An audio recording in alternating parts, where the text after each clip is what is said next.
Klau, bet kas tas bija tajā pārbaudas spēlē? Tur patiešām daudzi piedalījās. Kurš nāk skatīties uz treneriem? Tad kādas sajūtas šobrīd? Zeps man zvana piekdienas vakarā. Čau, ko dari, kur es? Mums pēc 5 minūtēm spēle sākās. Mēs komentējam spēli ar tevi pēc 5 minūtēm Dzelzavas ielā. Skaidrs zināms ir mērķis un mēs uz to ejam. Mūsu soļi izšķaksta peļķis, kas gadās pa ceļam. Vārdi māc, bet vienmēr bija zināms, ka piemēri aizrauj. Tad būsim kā piemērs mēs tiem, kas dīkstāvē aizaug. Esiet sveicināti VF podkāstā, un šis būs tāds, es gribētu teikt, ļoti neparasts podkāsts, proti ar vīriem, kurus jūs pilnīgi noteikti esat dzirdējuši, varbūt ne visus no šiem diviem esat redzējuši. Kaspars Dvīnskis pirmais man blakus šeit. Labdien! Un Gudars Jonāns mazliet tālāk. Kaspars ir vairāk varbūt ekrānos redzēts, bet es esmu pilnīgi pārliecināts, ka abu divu viņu balss ir jums ļoti labi pazīstams, jo šie ir tie vīri, kas komentē Latvijas spēles un kas komentēs viņas arī Eiropas čempionātā. Jā, tā būs. Būs tā. Zini, es nākot uz šejienu domāju, vai vispār ir kāda jēga no šādas te bāra sarunas. Es domāju, ka tāda saruna kā mums, daudzas tādas vēl ir priekšā pirms čempionāta un būs arī čempionāta laikā, bet padomājiet, ja mēs tādu sarunu uztaisītu pirms pasaules kausa, es domāju, mēs ļoti, ļoti daudz ko aizšautu garām. Baigi atkarīgs, kurā brīdī mēs to sarunu taisītu. Ja mēs to sarunu taisītu, piemēram, lidostas bārā, kad mēs ar Gunteru uz Āziju devāmies, kad Latvija ar Lietuvu aizvadīja pārbaudas spēli, mēs pirmo puslaiku noskatījāmies, ne? Jā. Lidostā. Un tad būtu riktīgi šāvuši garām, jā, jo tā, kad mēs lidojām uz Āziju, likās, labi, gan jau ar Libānu kaut kā tiks galā, un tad, kā tik nebūtu pārāk briesmīgi pret Franciju un Kanādu. Bet tajā brīdī atkal ir skaidrs, ka tā veiksme ir, tā robeža ir ļoti šaura. Viens precīzs Francijas metiens, un mēs būtu tur, kur, kā jūs domājāt, braucot uz Filipīnām. Jā, tā jau ir, bet tā jau basītī nenormāli daudz ko tā veiksme. Beigās izsaka Francisko to trulīt būtu iemetis, tiešām nekas jau no tā visa nebūtu bijis. Bet es pēc tam domāju, tajā mirklī, kad Francisko meta to trojku, man likās, ka stabili nebūs, 0 varianti. Viņš met riktīgi labi, mēs esam dabūjuši bumbu ārā no Evana Fournier rokām, lai tas Francisko met, viņš nekad mūžā tādu neiemetīs. Ja tā spēle būtu bijusi 2 gadus vēlāk, man būtu tā Francisko tik pie tik brīva metiena. Tad kādas sajūtas šobrīd? Mēs esam vienu pārbaudas spēli nospēlējuši, tad, kad mēs rakstam šo ierakstu, tagad nākamās ir priekšā vēl. Droši vien, sakiet, ja jūs kaut ko vairāk varat secināt, man liekas, no pirmās pārbaudas spēles tieši neko nevarēja secināt. Es domāju, ka Kaspars komentē, viņš tur vēl labāk noteikti zina, bet ja mēs pastamies vienkārši no tā, ka Latvijā tā bija pat pirmā pārbaudas spēle un Itāļiem laikam 3. Tā arī izskatījās, vai ne, kā 1. un 3. vismaz. Noteikti, ka neko nevar, nekādas secinājumus vēl izdarīt. Man liekas, tas secinājums, ko var izdarīt, ir labi, ka ir daudz laiks izlasēji, un tas šobrīd ir procesā izlase, lai to pīķi sasniegtu augusta pašās beigās. Un tas treniņu process ar sauksim viņus par atklātiem treniņiem, man liekas, LBS viņus nesauc par atklātajiem treniņiem, bet tie pirmie treniņi. Open gyms, jā. Tur patiešām daudzi piedalījās, principā piedalījās visi, kas varēja, bija arī bišķiņi smieklīgi, tad, kad bija tā oficiālā preses konference, un Porziņģim bija tas pirmais treniņš, vēl tikai priekšā, un viņš saka, ka, es jau esmu trenējies, tad viņš pastāsta kaut kādu savu padomnieku, viņš Emīlu Tomalies, un tad Emīls tur izskaidroja salikt visu tur pa plautiņu. Kā ir pareizi jānoformulē, ko tu esi darījis vai neesi darījis. Bet banki un vispār visam treneru korpusam ir daudz laika, lai liktu kopā to izlases materiālu. Jo tas ir daudz, man liekas, vēl paralēls varbūt ar olimpisko kvalifikācijas ciklu. Pilnīgi 2 dažādi dzīvnieki. Katrs absolūti savādāks. Uz olimpisko kvalifikācijas ciklu banki atbrauc pataisno pēc sezonas. Šmits ar Žalgiri bija tikko beidzis Lietuvas finālu, Roģiks bija aizspēlējies līdz Spānijas līgas finālam. Tur viss savācās, bet gandrīz tā kā uz logiem. Vai ne? Tagad ir tāds riktīgs darbs, 2 mēnešus principā komanda strādā, lai gatavotos. Un tas, man liekas, ir tas, kas ir ļoti labi. Jo tur ir principā visi džeki, kuriem tur vajadzētu būt. Bet tas, man liekas, ka tā komanda ir nosacīti jāpārbūvē teju no sākuma, jo viens ir ar Porziņu, kurš sēž malā un skatās, kā jūs spēlējat, un otrs ir tad, kad viņš ir laukumā. Tā tomēr būs pilnīgi cita Latvijas izlase. Tāda radikāli cita, man liekas. Es teiktu, ka labāk cita. Jā, bet tev jau viņi ir. Laba problēma treneriem, ka tev tagad jādomā, kā uztaisīt spēli komandai, kurai pienāk klāt Kristaps Porziņš. Sliktāk būtu, ja tev tagad jādomā, ko darīt, kad viņš pēdējā brīdī tur atkrīt vai vēl kāds cits spēlētājs izkrīt. Tas noteikti būtu, kā saka, ir tāds labs problēmas, ir slikts problēmas. Bet par to pirmo maču vēl man liekas, ka jāatcerās, ka viņiem tieši tā spēle bija pēc tās nometnes Slovenijā, kur viņi, teiksim tā, ka viņi ir tādā fiziskā bedrē. Jo viņi tieši šitajā te nometnē tā kā vairāk tā kā arī tas apjoms un tās slodzes bija vislielākās. Un es domāju, ka ar katru varbūt arī to nākamo maču jau redzēs, ka tie spēlētāji, kā saka, paliek tās kājas vieglākas, viņi bišķi svaigāk paliek, bišķi ātrāk un tā. Jā, jo tas Slovenijā viss tā fiziskā bāze tiek likt iekšā un ne tikai. Un arī, cik es saprotu, taktiskie risinājumi tika ārprātīgi daudz spēlētājiem stādīti priekšā. Un arī tas viņiem bija ļoti daudz jāapstrādā. Informācijas lielums bija milzīgs. Bet tajā spēlē pret Itāliju... Tur mēs viņus vēl neredzējām. Precīzi neviena kombinācija. Džeki 40 minūtēs neizspēlēja. Bija transitions, aizskrēja, uzmet, nav labi, paskatāmies. Pirmo kustību nav, Kristaps postā. Nevar iedot, uzbrukuma beigas, kaut ko jādomā. Bet, droši vien nevis sagadīšanās, bet pilnīgi noteikti tāds arī apzinās lēmums. Rekur tad ejiet iespēlēties tā pirmā spēle tieši tā, bez varbūt kaut kāda lieka spiedienu un vienkārši nospēlēt viņu un iet tajā formā. Vēl būs gan pārbaudas spēles, gan treniņi, kur to visu atstrādāt. Pārbaudas spēles jau, tāpēc jau viņi sauc par pārbaudas spēlēm. Tu spēlē, protams, ka visi tur ir profesionāli sportisti un ir tas azarts un gribās uzvarēt, bet katrs lieliski apzinās, kas tas ir par maču, kāda ir tā maču uzdevuma, kas no tās spēles ir jādabū ārā un tās ir tās spēles, kur ciparus tablo droši vien nav pats svarīgākais. Labi, bet pārbaudas spēles aiz slēgtām durvīm, kas nereti ir, kā jums liekas, tieši šī iemesla dēļ, lai skatītāji un varbūt un presi neteiktu pārāk paga, ko jūs te vispār darat tieši, lai noņemtu to tādu atbildību, ka tev jāspēlē ir skatītāji priekšā. Kāpēc taisa pārbaudas spēles aiz slēgtām durvīm? Gundars vairāk kā treneris. Kāpēc tu gribētu taisīt pārbaudas spēlēs slēgtām durvīm? Tas taču nereti notiek. Pēdējā, es domāju, ka viens ir tas, ka tad iespējams, ka viņas netiek vienkārši filmētas un nekur nenoplūst kaut kādas, es nezinu, tur pretinieki viņas nevar redzēt kaut kādā ziņā. Tas varētu būt svarīgi, jo tomēr, ja tās spēles kaut kur tiek translētas un rādītas, nozīmē, ka mūsdienās internetā to viss ir teiksim, tā kā pieejams un kāds jau tur var laicīgāk jau kaut kādu. Varbūt, nezinu, skautingu taisīt. Tas varētu būt viens. Nezinu, tas varbūt tev kādreiz jāuzprasa ir tiem treneriem, kas tiešām tur ir. Kas taisa pārbaudas spēles ar slēgtām durvīm. Tur, ka mēs laižam to jaunatnes basīt, mums ir mazas spēles, kuras vispār kaut kur tiek. Tur viss ir tāds pie pusatvērtām durvīm. Kas grib atnāk, kas grib nenāk. Man liekas, mūsdienās es neredzu nevienu scenāriju, kur Latvijas valsts vienība rīkotu Latvijā pārbaudas spēli pie slēgtām durvīm, jo pārbaudas mačs arī priekš LBS ir lieliski iespēja piepildīt arēnu un kaut kādā eiro nopelnīt. Tagad arī spēles ar Sloveniju un Lietuvu, ja ne izpārdotas, tad noteikti tuvu izpārdotām ir. Es tā pieņemu. Es liktu, kad uz Lietuvu būs izpārdots. Pārbaudas spēle? Es domāju, ka beigās kaut vai pus uz pusi. Es domāju, ka atbrauks arī. Domā, Leiši brauks pārbaudas spēle? Es domāju, ka atbrauks. Kāds atbrauks? Kāds atbrauks, bet tā, ka vairumā. Bet man likās nenormāli dīvaini bija Stambulā spēlēja Turcija ar Lietuvu. Bez skatītājiem. Spēle filmēja, mēs arī pa GO3 sporta rādījām. Pilnīgi tukšs tribīns. Kaut kādi cilvēki ir, bet tu skaidri saproti, ka nav tirgots biļets.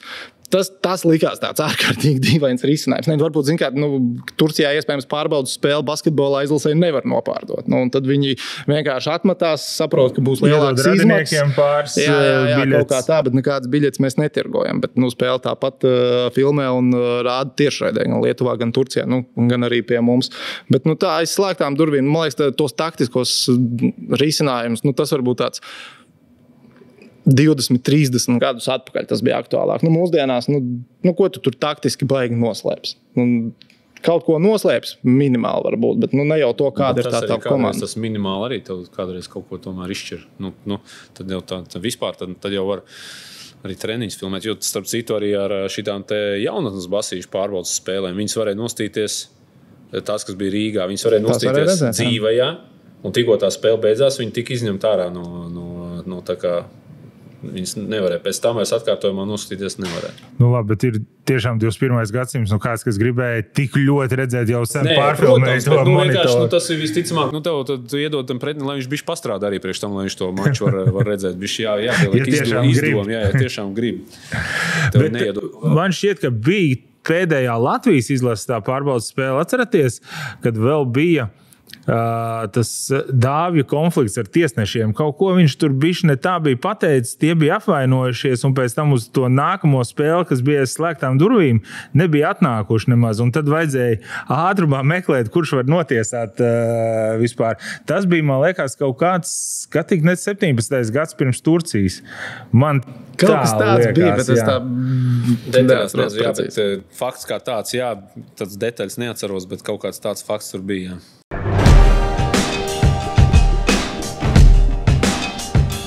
Latvijā no sirds un asinsvadu slimībām pāragri mirst ārkārtīgi liels cilvēku skaits. Un, diemžēl, šajā ziņā mēs esam vieni no pirmajiem Eiropā. Dibinot sirds klīniku, viens no maniem galvenajiem mērķiem bija to mainīt, jo lielāko daļu sirds un asinsvadu slimību var novērst. Kopā ar pieredzējušu speciālistu komandu mēs esam radījuši pacientiem draudzīgu vidi un mūsu klīnikā sniedzam augstas kvalitātes veselības aprūpes izmeklējumus. Mūsu misija ir sniegt Latvijas iedzīvotājiem vismaz 7 papildus veselīgi nodzīvotus dzīves gadus. Dzīvosim no sirds!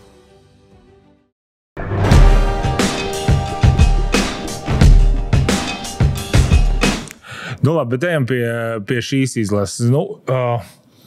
Kādas, kā jums liekas, par ko treneriem ir lielākās galvas sāpes šodien, domājot, ko atstāt, ko neatstāt sastāvā? Cik viegli vai sarežģīta tā izvēle viņiem būs? Domāju, ka šobrīd, kamēr nav Rodiona jautājums pilnīgi atrisinājies, domāju, tas ir. Jo, tas ir ļoti liels tāds, un varbūt pat tur pietrūkst, varbūt pat atpakaļ skatoties, teikt jādomā, varbūt, ka tur, nezinu, kaut kāds Ojārs Siliņš bija jāpatur, varbūt tās, kas ir plus mīnus tā pati pozīcija, plus mīnus tādi paši, teiksim, auguma parametri varbūt tās. Tā kā es domāju, ja man būtu, teiksim, viens tāds jāizceļ, tad es domāju, ka numur 1, šobrīd ir Rodiona jautājums. Un tas izējot no tā, tas nozīmē, kuri būs tie spēlētāji, kas vēl paliks un kas nepaliks. Es laikam pilnībā piekritīšu, ka Rodiona jautājums ir pats svarīgākais, bet man liekas, ka ir ārkārtīgi liela pārliecība izlasē, ka Rodions būs vesels un spēlēs. Jo, ja tā nebūtu, tad es pieņemu, tā kā Gunčs arī teica, Ojārs atrastos vēl kandidātos. Lai gan no otras puses Ojārs ir kā Rodionam pēc parametriem ir līdzīgs fiziski. Vai Ojārs var tādā pat līmenī, kā Rodions darīja tās lietas, ko Rodions nevar. Tad viņš būtu Baskonijā nākamgad spēlēt vai kaut kur vai Valencijā, bet jebkurā gadījumā tas modelis kaut kāds ir tur jābūvē. Un manuprāt, ja tagad skatās tieši tas 3. numurs, tais kandidātos nav baigi daudz palikuši. Man liekas, tas ir Dāvis, kurš, starp citu, ļoti daudz pa 4 spēlēm. Rodions arī, kas ir tāds 3 un varbūt pat vairāk kā 4. Man liekas, ka Mārtiņš Laksa ir tāds tīrais 3. numurs palicis. Es pat nezinu, man vajadzētu tagad tā no galvas jāapskatās. Man liekas, ka vairāk arī nav. Pārējie tur vairāk ir tādi. Nē, Mārtiņš Steinbergs noteikti nav 3, viņš ir 4. Un es vienkārši domāju, tāds uzbrucējs, kas vairāk tāds tā kā, tālāk no groza. Jo pēc tam jau tur sākot tur Dairis, Rihards un tie jau visi tādi tīri ārējās. Tas pats Ķilps tur tīri tādi otrie numuri vairāk, bet tāds 3. Un vēl tas, kā, teiksim, tas Rodions tomēr ir tāds, tāds Šveices nazis, bet pat labāk, jo, kā Šveices nazis vairāk ir tāds, viņš dara visam, bet tas nav pats labākais nazis, tas nav pats labākais tā kā skrūgriezis, vai tas nav pats labākais pudeļa attaisāmais. Bet visi viņš kaut ko tur pilda, bet tad viņš ir tāds Šveices nazis laukumā, bet viņš tomēr ļoti labi tās lietas, ko viņš dara, un tik daudz tās lietas viņš var izdarīt. Un īpaši varbūt tās lietas, kas nav citiem spēlētājiem tādas dabīgas, ko viņi grib. Jo liela daļa, protams, grib mest, grib tur smuks kaut kāds piespēlēt, bet Rodions grib atņemt, viņš grib izcīnīt, viņš grib kādreiz kādam tur, iedot kādu dunku, viņš tur grib kaut kādu piezīmi uztaisīt, viņš grib kaut kur bišķi kādu tur izstumt, izgrūst, tāds to melno darbu izdarīt. Es teiktu, viņš ir viens no 4 spēlētājiem šajā izlases modelī, kurš vienatnē var mainīt mača likteni. Jā, Kristaps to izdarīt, Žagars var izdarīt, Dāvis var izdarīt, un Rodriks to var izdarīt. Wow, un ja, piemēram, viņš tur nenospēlē, varbūt savā līmenī kādreiz tad riktīgi pietrūkst. Jā. Kā mēs redzējām, tad pasaules kausā vidēji rezultātīvākais tomēr bija Gražuls. Jā. Un arī viņš kāpēc viņš spēlē Itālijā, jo viņš kā nospēlēja pret Itāliju, vai ne? Pasaules kausu. Tā bija viņa rezultātīvākā spēle, man liekas, tur toreiz. Vai otrādi, viņš varbūt tieši tāpēc nospēlēja pret Itāļiem tik veiksmīgi, jo viņš viņam tā kā zināja, viņš jau pirms tam tur ļoti daudz bija nospēlējis. Bet es domāju, ka Andreja lomu varētu mainīt, tur varētu tas Kristaps paņemt nostās viņa minūtes, krietni. Jo tur īstenībā tā konkurence tieši tas 4-5, tur un Andrejs daudz un ļoti labi pa 5. numuru spēlēja, bet tagad iespējams nebūs vajadzīgs tik liels no viņa tas. Bet es domāju, ka viņš, man teiksim, tas varbūt bija pat tāds pārsteigums, ka viņš tajā pasaules kausā tik labi nospēlēja, jo es nedomāju, ka viņam būs tik varbūt tā liela loma. Jo es, piemēram, viņu redzu, ka viņš ir ļoti labs arī tāds, kas var iziet uz pāris minūtēm, ceturdaļā iziet pāris minūtēm, nospēlēt. Es nezinu, kā viņš varbūt pats ar to jūtas. Skaidrs, ka visiem gribās kaut ko darīt vairāk un būt vairāk iesaistītiem un lielāku lomu. Bet es viņu redzētu, ka viņš vismaz līdz tam tur, ka viņam, man liekas, nav tāda baigā tāda ambīcija vismaz uz āru. Tur. Bet viņš vienalga tos savus punktus īstenībā sametīs tajās arī 10 minūtēs. Jā, un vidēji, ticiet, man nebūs ne tuvāk rezultatīvajiem, nevis otrādāk. Protams, jautājums par to, cik tās minūtes beigās tur būs. Klau, bet kas tas bija tajā pārbaudas spēlē? Es, man liekas, neatceros tādu spēli, kur tu būtu dabūjis beigās visas 5 vai 4. Es pat nesaprotu, bet es arī, ja godīgi, varbūt piezīmes uzbrukumā, respektīvi veidojot aizsargu, ja kāds neredzēja. Jā, Andrejs tā, ja pastāst spēles laiku, kādās 2-3 minūtes vai 4 uzbrukuma piezīmes dabūja visu par nepareizi veidot aizsagu. Pēc tam viņš dabūja arī 5. piezīmi, bet palika laukumā. Labi, pārbaudas spēle, tad 14 džeki ir pieteikti. Iespējams, ka ir arī sarunāts, ka nav tā piezīme norma, bet tad man likās, ja nav piezīme norma, tad kāpēc?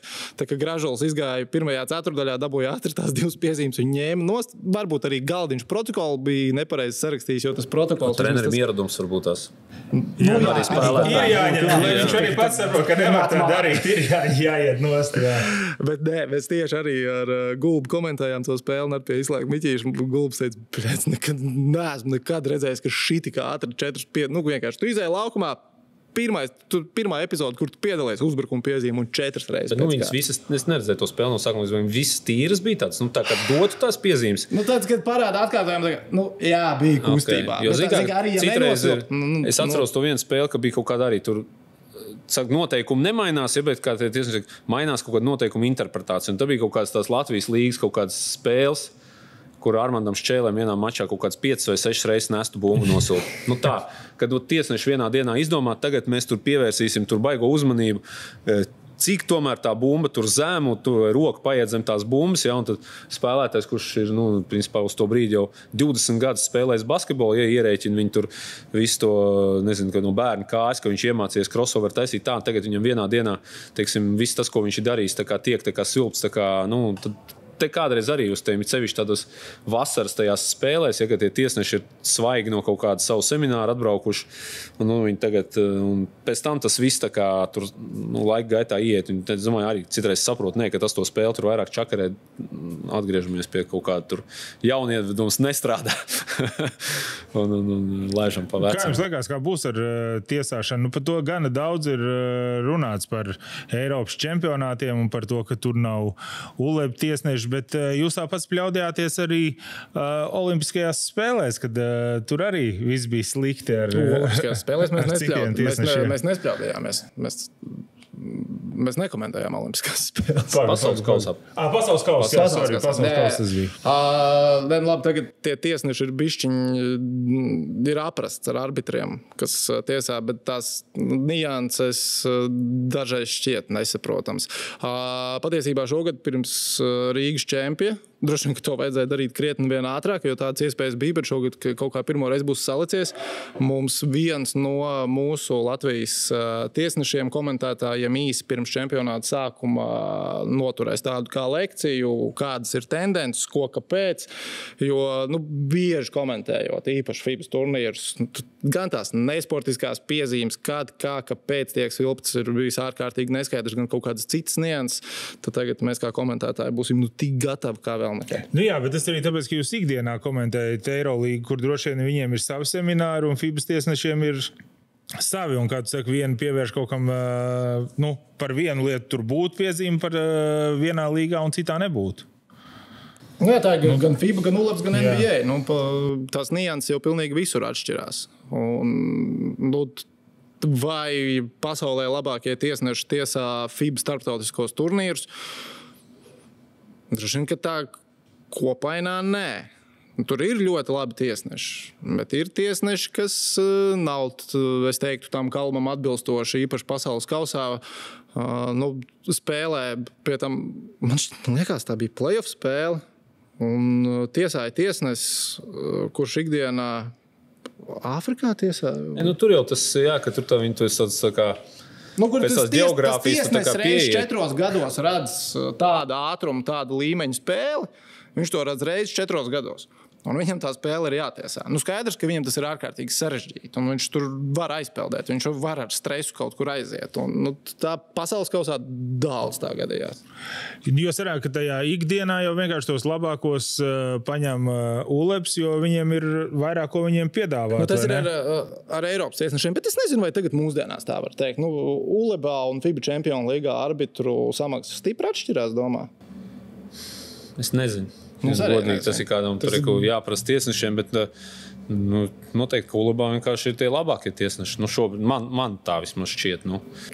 Jā, tur viņiem arī ir abiem diviem, ja kā ir 2 turnīri, vai ne, kurus var tiesāt, kur tur spēles sanāk vairāk, pieļauju, ka droši vien, ka ULEBam ir vairāk spēles nekā FIBA. Es teiktu, ka FIBA ir 2 kausi. Čempionu līga. FIBA ir 2 kausi, jā. Nacionālajie čempionāti. Man liekas, ka FIBA vēl arī sieviešu Eirolīga. FIBA ir sieviešu turnīri, jā. Un tur jau īstenībā arī tam tiesnesim, ja tu kaut kādā brīdī izdomā, es būšu tiesnesis. Un Eiropā tad tev ir jāizdara izvēle. Tad, kad tu sasniedz to līmeni, ja tu tiešām esi labs tiesnesis, tu saproti, ka tu profesionāli varēsi tiesāt, ir interesi par tevi, tu esi labs. Mūsdienās tev ir jāizdara izvēle. FIBA vai ULEBS. Arī Latvijas tiesnešiem tās izvēles ir bijušas. Es tā baigi neņemtos apgalvot, ka mūsu ULEB kategorijas tiesneši ir stipri labāk kā mūsu labākie FIBA kategorijas tiesneši. Vai ne? Nezinu, tas atkal tiesnešiem jāprasa. Es nezinu, kā ir. Es vienkārši zinu, ka tie tiesneši, vismaz kādreiz tā bija, tu kārtoji, tā kā to uz FIBA kategoriju. Es nezinu, vai ir tāds eksāmens, ka tu no zila gaisa tagad tā kā kārto uz ULEB kategorijas. Nezinu. Tas varētu būt tāds interesants. Ja tu būs tiesājis ULEB spēli, uz FIBA turnīriem tevi neaicinās vairāk. Tas tā kā mācība, lai nedomā staigāt. Labi, ka spēlētājiem vēl tā nav, ja tu esi Eirolīgā spēlējis, tad, nezinu, tad nacionālajā izlasē tev nepārāk grib, lai tu spēlētu. Bet atbildot uz tavu jautājumu, ja tie FIBA tiesneši būs no Eiropas, visi tagad Eiropas čempionātā, es domāju, ka viss būs ok. Ja es 3. lielo turnīru pēc kārtas ieraudzīšu Žanu Reno arēnā, tad es bišķiņi sākšu satraukties. Tā bija tā Kanādas tā dāma, jā? ASV dāma. ASV, jā. Labi izskatās. Bet satrauksies. Un labi izskatās. Klau, labi, paskatāmies par pašu čempionātu. Visi mēs zinām tās komandas, kas spēlēs mūsu grupā. Droši vien nav jābūt arī milzu basketbola ekspertam, lai prognozētu, kas tad ir favorīti mūsu grupā. Droši vien gan futbolā favorīti, kas vienlaicīgi notiks Latvija-Serbija, gan basketbolā, kur Serbija spēlēs. Serbi būs mūsu grupas galvenie favorīti. Es teiktu, ka Serbi ir ne tikai mūsu grupas, bet visu turnīru galvenie favorīti. Un manā galvā ar tādu diezgan lielu atrāvienu, jā. Ko tu saki, Gunār? Piekrīt. Labākais pasaules basketbolists un nevis pagājušās, bet iepriekšējās sezonas labākais Serbijas basketbolists. Ja, tas varbūt tā ir ironija, bišķiņ, ja tur Bogdanovičs, bet bez ironijas tas, ka viņš, kad spēlē Serbijas, tas vispār cits spēlētājs. Kad viņš uzvalk, man liekas, to Serbijas fórumu, tas ir cits Bogdanovičs, nekā varbūt liekas tur, viņš tur, jau cik gadus jau tur 7-8 tur NBA spēlē, ja. Bet, viens no, ja ne, teiksim, tajā savā pozīcijā, iespējams, labākais, ja, teiksim, Eiropā, tur. Jā, un viss ir apkārt, tu tā kā pastāst viņiem to visu to sastāvu, man liekas, tur ir 1-2 spēlētāji, kas šobrīd nav aktuāli vai NBA vai Eurolīgas spēlētājs, bet tas viens tas Kaprovica balss bija pagājušajā gadu Partizānā, un otrs ir NCAA spēlējis nākamā sezonu. Ja, tā kā, tas skaidrs, ja tu tur no Eiropas tur spēlē labā koledžā, tad ļoti iespējams, ka viņš šobrīd ir kandidātos, bet uz Rīgu atbrauks tikai, principā, Eurolīgas un NBA basketbolisti. Tādi, kas ir prot spēlēt Eiropas basketbolu, tas nav tā kā savāk tikai, tie, kas ikdienā varbūt tikai NBA spēlē, un tad FIBA noteikumi, un tur jāpielāgojās, un tur zonas aizsardzība, visu laiku sodlaukums aizpildīts. Jā, viņi to visu zina, un viņi to tajā sastāvā nav vājo vietu. Es tā kā pastījos Serbijas izlases kandidātus, viņi zina, ko atgādināja nedaudz, tā, kad pirms Eurolīgas sezonas tu uz Panathinaikos sastāvu skaties. Ka tu teorētiski tur vājās vietas neredz. Panathinaikos nekļuva par Eurolīgas čempioniem, bet Serbijas teiktu tā uz papīra pirms turnīra, un tas, kā viņi ir spēlējuši pēdējos lielajos turnīros, olimpiskajās spēlēs, cik 3 minūšu attālumā bija no tā, lai pusfinālā ASV uzvarētu, vai 2 neprecīzus Stefa Curry tālmetienu attālumā, lai pārspētu ASV komandu pusfinālā. Un viņiem pāris gadus atpakaļ man likās, ka lielākā problēma treneru Pesiča komandās ir treneris Pesičs. Tad tagad es teiktu, pagājušajā gadā Olimpiskajās spēlēs šķiet, ka Pesičs ir sapratis, ka pirmo reizi karjerā viņš var būt kā pasažieris komandā. Viņš var nemaisīties. Vajag nemācīt īpaši spēlēt. Nevajag mācīt. Ja? Tur nenormāli šitiem džekiem laukumā, ko darīt, ka viņi saprot, kas ir jādara. Ja tev laukumā ir Jokičs, tur... es teiktu, Serbija numur 1 gan grupā, gan turnīrā. Labi, bet tad otrā vieta ir tā, par kur jācīnās vairākiem jau mūsu grupā. Mūsu grupā, jā, bet teiksim... Savu šito te bold statement, labāki 3. vieta mūsu grupā nekā vai 1. vai 3, galvenais ne 2. vai 4. Ja? Man es tā paskatoties uz Zaru, es tā izdomāju, ka, protams, vislabāk ir grupu uzvarēt, bet ja tu neuzvari grupu, un ja mērķis ir pirmo reizi spēlēt arī Eiropas čempionātu noslēdzošajā dienā, proti par medaļām, tad 3. vieta varētu būt pateicīgāka kā 2. vieta grupā. Jo lai no 3. vietas tu aizspēlētos līdz top 4, visticamāk, ka tev būs jātiek galā ar Lietuvu un Spāniju vai Grieķiju. Savukārt no 2. vietas, lai aizspēlētos līdz top 4, visticamāk būs jātiek galā ar Somiju un diezgan 100% ar Franciju. Un Francija savukārt, ja Serbija ir tā kā, es teiktu, Serbija ir izteikts favorīts numur 1, Francija, es teiktu, ir izteikts favorīts numur 2, un tad ir daudz komandas, kur tu var atrast visādus argumentus. Tāpēc es teiktu, ka vislabāk grupā 1. vieta, tad 3. vieta, 2. vai 4. Tas bija nosacījums, ka tie visi nospēlēja tā kā tu prognozē. Tu skaties, varbūt tagad tu uz papīra, kā saka, tur un tās prognozes. Es nezinu, vai es to Franciju likt ar tādu atrāvienu kā otros, es turpat redzu Vāciju, piemēram, tieši turpat vienā līmenī ar Franciju. Kā Francija varbūt ir tāda kaut kādā ziņā talantīgāka, individuāli un bet kā komanda pēdējos gados atletiskāka, bet Vācija, viņas varbūt arī nobremzēt, viņi ir ļoti lieli tie vācieši, kas, teiksim, to augumu var nolikt pretī un tā kā es viņus redzu tieši turpatās. Bet par mūsu grupu paņem, tā skaidrs aiz Serbijas nākamā izteikti stiprā komanda Turcija. Kur daudziem atmiņā ir pasaules kausa kvalifikācija ir Turcija arēnā Rīga, kas arī pašiem kur vajadzētu aizmirst. Kur droši vien vajadzētu aizmirst, bet ja paskatās uz sastāviem, paņemam 5 labāko turkiem, 5 labāko latviešiem, kurā pozīcijā mums ir labāks spēlētājs? Es domāju, ka mums, teiksim, tas, ko varbūt Kristaps var izdarīt turkiem, īsti nav tāds spēlētāji. Tāpat tur teikt par Šengunu. Šenguns ir varbūt vairāk tāds uzbrukums un tam līdzīgi, bet ko es redzu, tiem turkiem viņiem ir... viņiem būs tāda varbūt kaut kur pat tāds grūts izvēles garajā galā. Būs kaut kāda varbūt laba spēlētāja, kas paliks tā kā ārā, jo viņiem ir tiešām tur labi tie spēlētāji. Tur Eurolīgas, tur Džeki, NBA Džeki, un ārējā līnijā, Larkins. Tur ir Čedi Osmans, kurš manā skatījumā aizdītajā Eurolīgas sezonā bija viens no labākajiem spēlētājiem. Es teiktu, top 3, teiksim, tieši tās savas pozīcijas.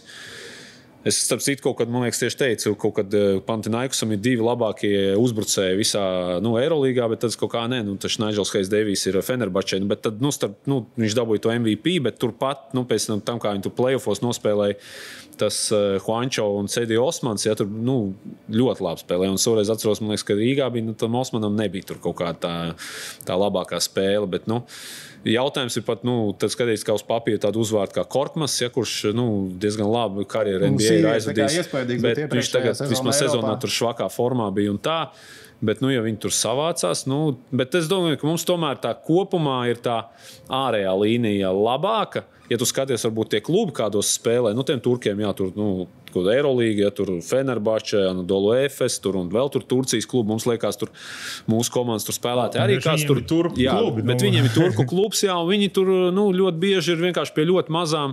Ja mūsējie spēlētāji aizbrauc uz Turciju, tas nozīmē, ka viņš kā leģionārs, viņš tur spēlē, nozīmīgi lomu pilda, tad turkiem bieži vien un tiem pašiem grieķiem kādreiz arī tas, ka viņi tajos savos superklubos ir tā kā vieta aizpildītāji, un tas pēc tam izlases sastāvos viņiem var arī nospēlēt pa sliktu. Es atceros, Osmans, kāds bija Turcijā, kad bija Eiropas čempionāts. Tiešām tāds spēlētājs, kas pavelk visas tās tribīnes, pats super emocionāls, vienkārši tādā vēl sasaistē ar līdzjutējiem. Tas bija traki, bet šeit to līdzjutēju Latvijas, es ceru, būs krietni vairāk tribīnēs nekā turku. Kaut kādā mērā man Turcijas basketbola izlase atgādina 10 gadus atpakaļ Polijas futbola izlase.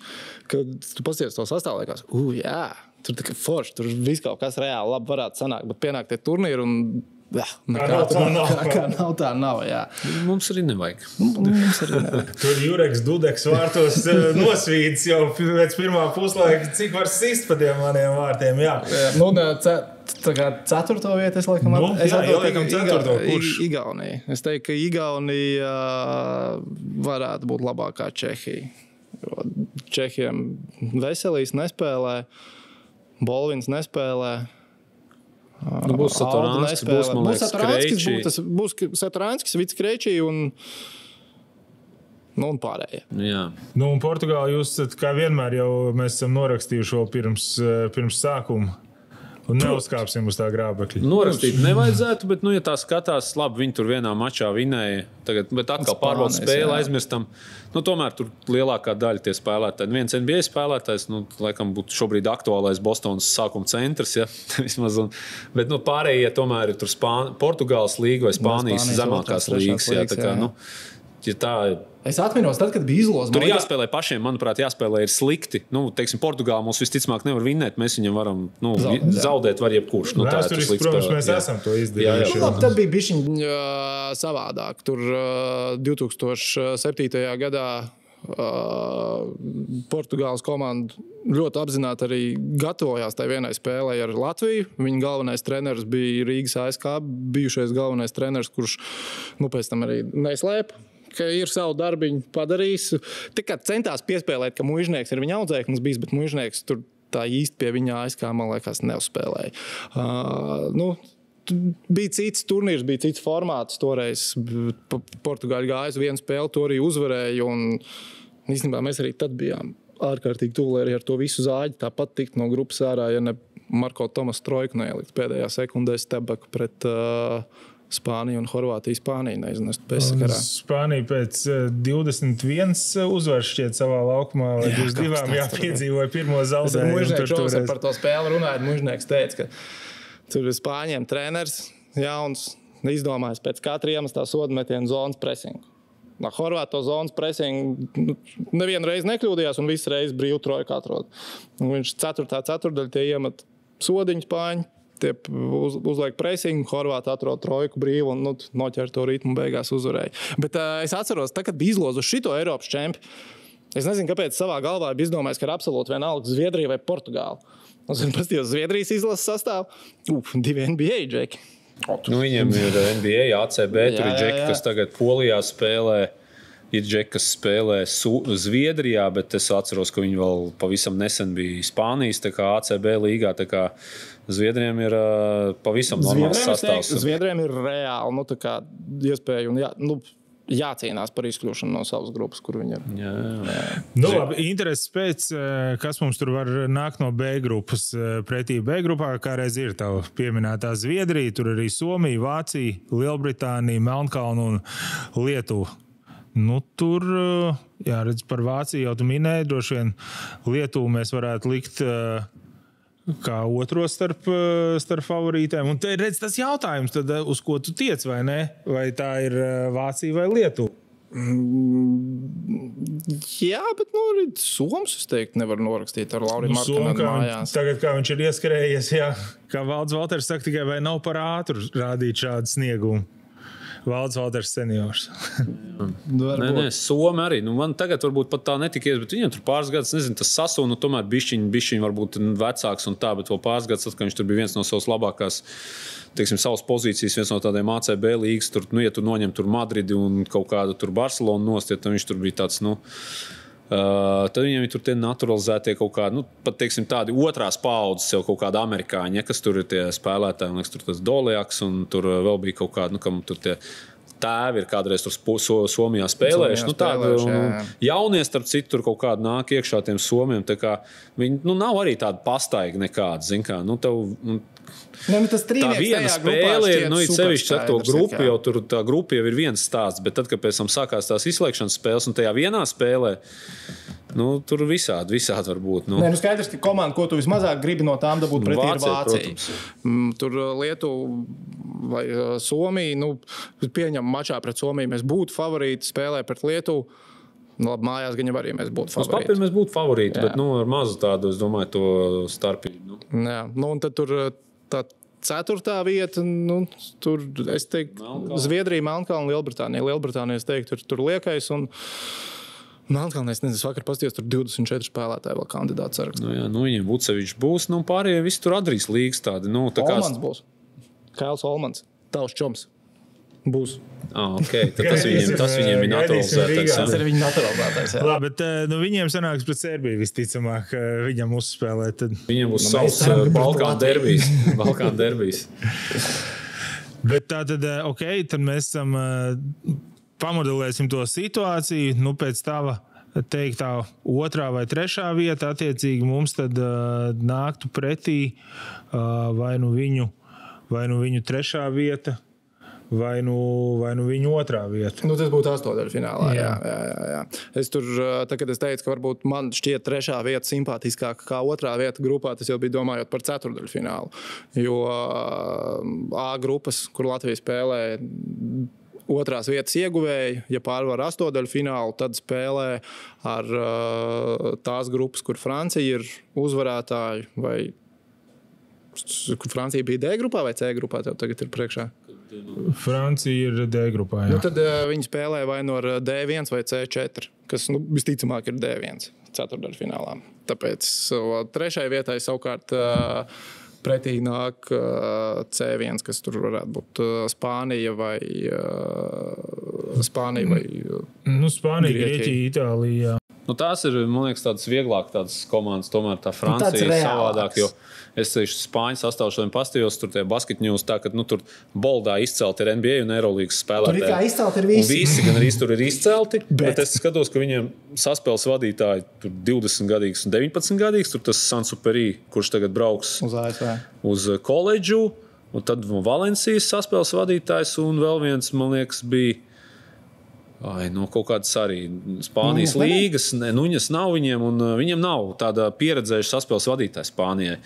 Un tad skaties, te uzbrucēji tā kā ir, tas garais gals ir, bet ārējā līnija viņiem tur Brizuela un kapteinis tas Dias, kurš ir tāds melnā darba darītājs, bet viņi nebūs tādi veidotāji, un es domāju, ka tas tiem Spāņiem var šajā čempionātā nospēlēt tā, ka viņiem neies viegli.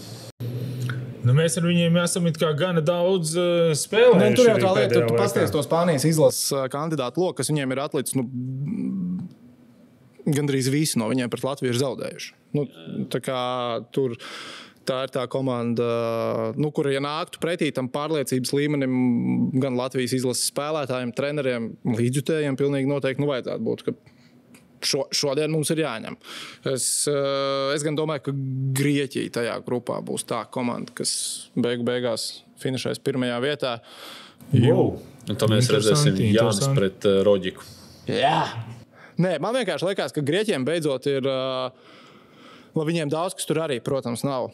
Un diez vai, Grieķijas neliek top 3-niekā Eiropas čempionātā. Viņi nav tur Serbijā. Kas viņiem nav? Viņiem nav Kalates, viņiem nav Vokops, bet viņiem ir Slukas un Dorsijs. Slukas un Dorsijs, es teiktu, ar Janu kopā ir feināk nekā Kalates un Vokops. Bet viņiem nav Papajanis, un Papajanis ir tāds nabaga Bruka Lopez versija, ar ko Jans kopā ir labi izskatījies. Viņš var iemest tālo, viņš var nobloķēt, viņš tomēr ir kur turpat vai 2.20, tur baigi lielais. Bet visvairāk, kas es teiktu viņiem, man šķiet, kas pietrūkst.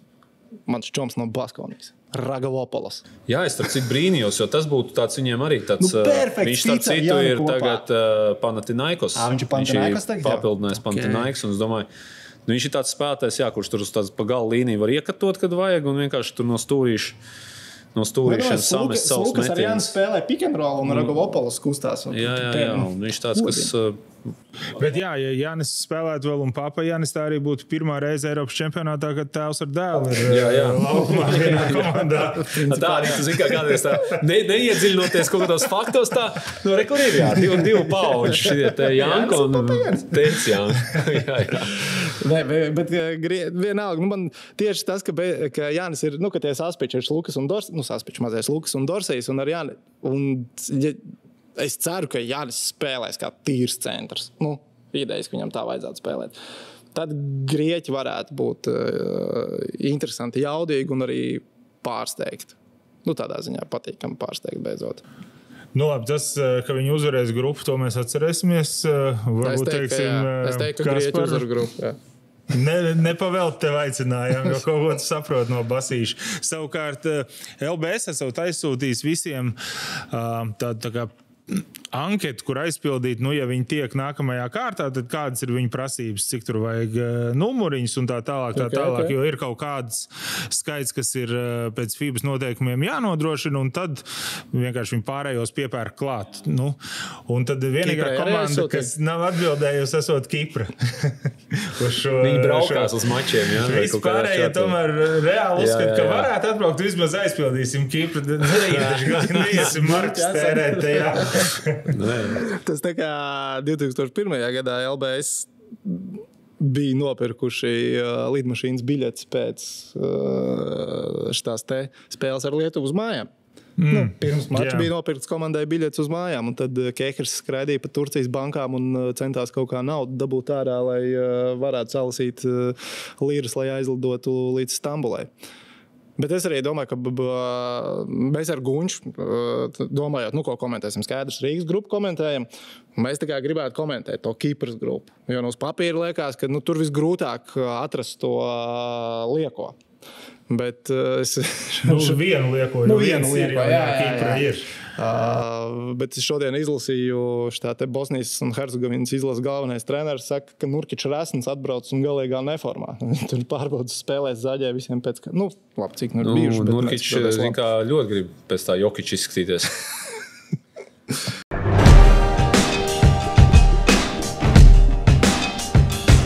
Spēlēt prot daudz. Laukumā visu izšķir detaļas un nianses.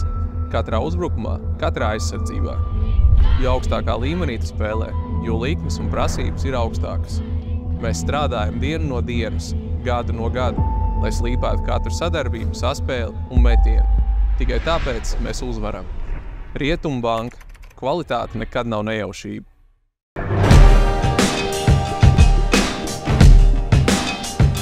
Par Jokić runājot, iedomājieties, ka tajā laikā pie kāda līdzīga bāra letes noteikti sēdēs arī tie Jokić brāļi vēl. Lūk, tas būs... Rīgā kaut kur. Es domāju, ka neuzraucies tur tikai. Viņi taču pilnīgi noteikti atbrauks atbalstīt. Nu, tas būs skats. Nē, Jokić bračkām jābūt, es tā domāju. Gan jau, ka būs. Nu, jums arī tā liekas, ka Kipra ir vienīgā, kura jau šobrīd var neplānot apskatīt Rīgu. Ja ir vēl kāds tāds tik izteikts es teiktu, Lielbritānija. Bet kā tur visu laiku par to Lielbritāniju runā, ka tur tomēr ir kaut kādi, ko viņi tur nonaturalizē? Es domāju, ka viņi pirmkārt var kaut kāda bišķiņa. Scenārija, kā Lielbritānija no tās grupas tiek ārā kāds. Nu, kaut kur... nospēlē kādu labu spēli. Tur jāstāsta. Tur ar vienu labu spēli nepietiks. Nē, bet atcerēsimies, mēs ar visu KP tur, kad ar to slaveno Ryanair lidoju uz to Angliju, kur bija vairāk Latvijas atbalstītāji nekā Lielbritānijai. Nu, viegli negāja. Nu, viņi ir komanda, kas, es domāju, ir fiziskāka tajā, kas tur vēl mums tajā grupā. Krievija Melnkalna, kas, es domāju, ar ko viņi visi atlētiskā komanda no tā.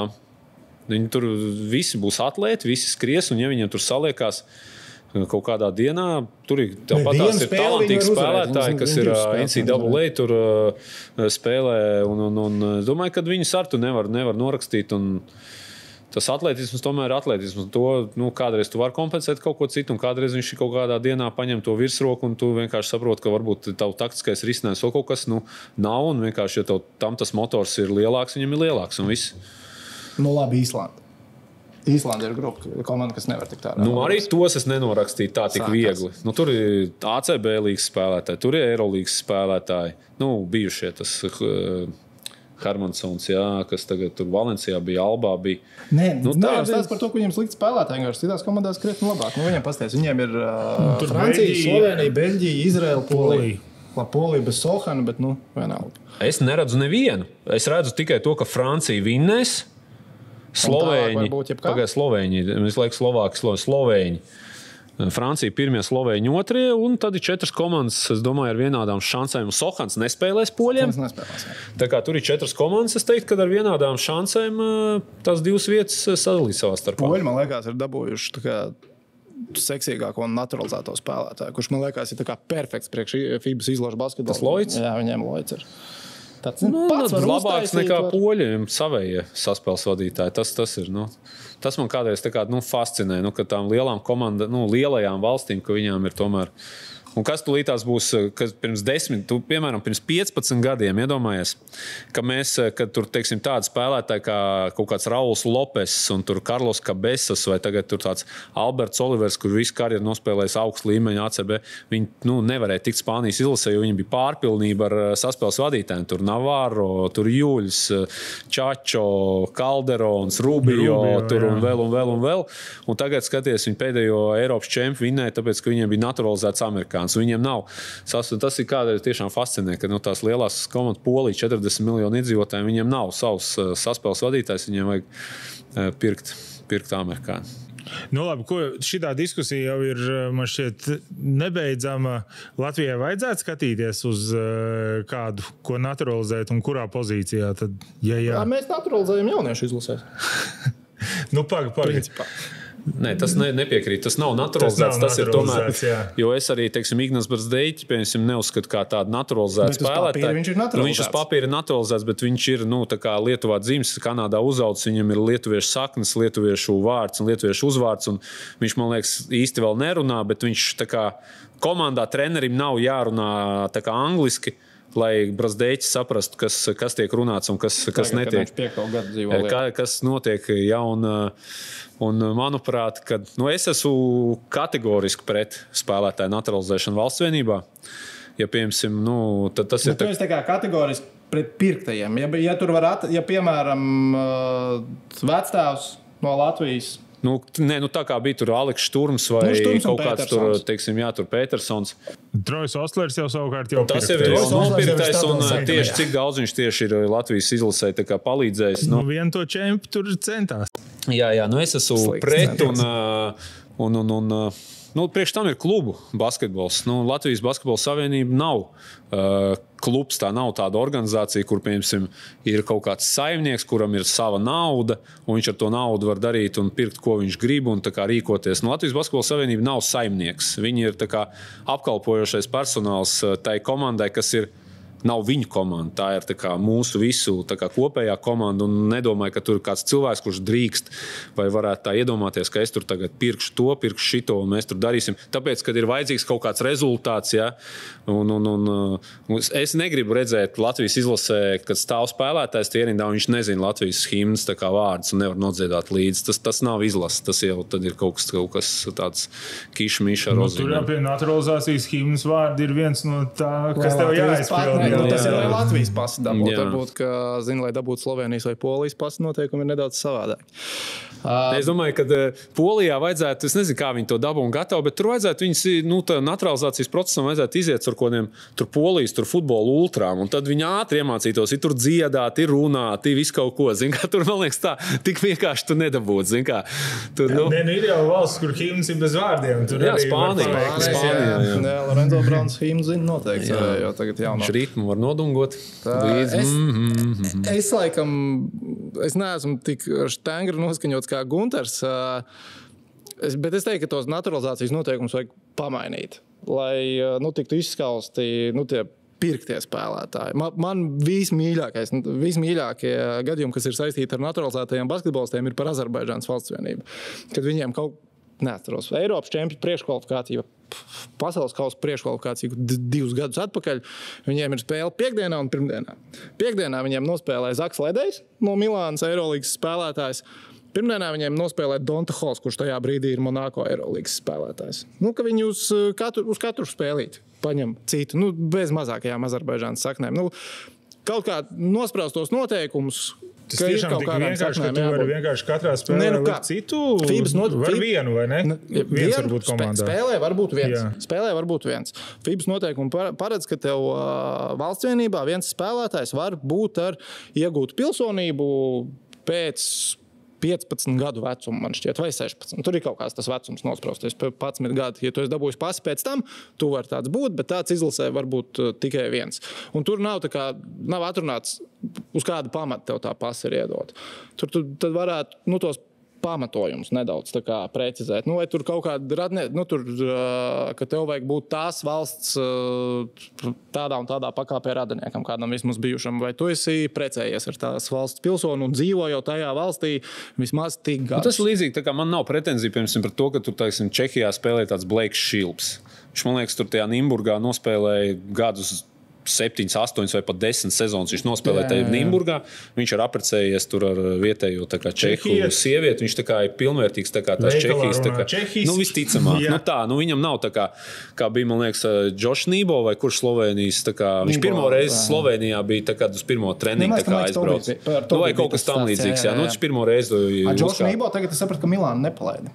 Slovenijas izlase viņam nesot savienot. Itāļiem jāspēlē ar viņiem. Bet skaidrs jau, ka tas jau nav FIBAS interesēs. Savukārt FIBAS interesēs ir vairāk līdzīgu komandu, vairāk FIBA ir Champions League. Tur viņi var izpildīties tik daudz un tik... Jā, bet ar valstu mačiem FIBA šobrīd to pelnu vairāk nekā ar Champions League, es domāju. Tikai kā valsts mēs varam tur...